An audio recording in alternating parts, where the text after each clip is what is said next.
उत्तर प्रदेश और हरियाणा में ईद उल फितर 2025 के मौके पर लोगों ने नमाज अदा की और इस दौरान कई जगह पर जश्न की जगह बवाल देखने को मिले।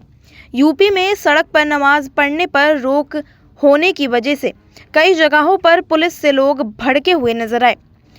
सहारनपुर में ईद की नमाज के बाद लोगों ने फिलिस्तीन के झंडे लहराए। मेरठ और मुरादाबाद में ईदगाह में नमाज अदा करने को लेकर पुलिस और लोग में आमना सामना हो गया। वहीं हरियाणा के नूंह में ईद की नमाज के बाद दो गुटों में लाठी डंडे चलते दिखाई दिए, जिसमें कई लोग घायल हो गए। आइए आपको बताते हैं कि ईद के जश्न में कहां-कहां और क्यों खलल आए।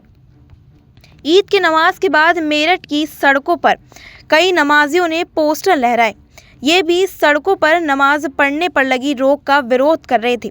इन पोस्टरों पर लिखा था कि सड़कों पर सिर्फ मुसलमान नमाज नहीं पढ़ते हैं, हिंदू होली सड़कों पर मनाते हैं, शिवरात्रि सड़कों पर मनती है, कावड़िया सड़क पर से निकलते हैं, रामनवमी यात्रा सड़क पर करते हैं, दिवाली में पटाखे सड़क पर फोड़ते हैं, गणेश चतुर्थी पर सड़कों में मनाई जाती है। पुलिस ने इन नमाजियों को समझाया कि माहौल खराब करने का प्रयास न किया जाए। समाजवादी पार्टी के अध्यक्ष अखिलेश यादव ने लखनऊ की ऐशबाग ईदगाह में ईद की नमाज के दौरान उन्हें बैरिकेडिंग करने रोकने का आरोप लगाया।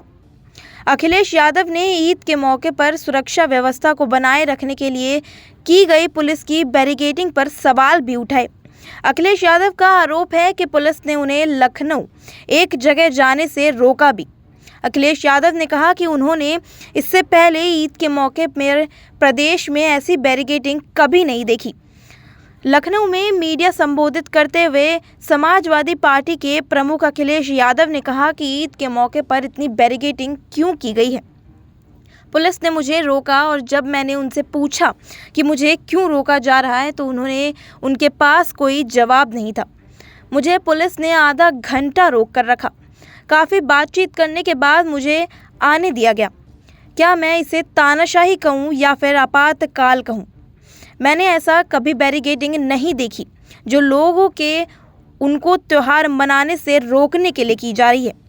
भाजपा इस देश को संविधान के जरिए नहीं चला रही है।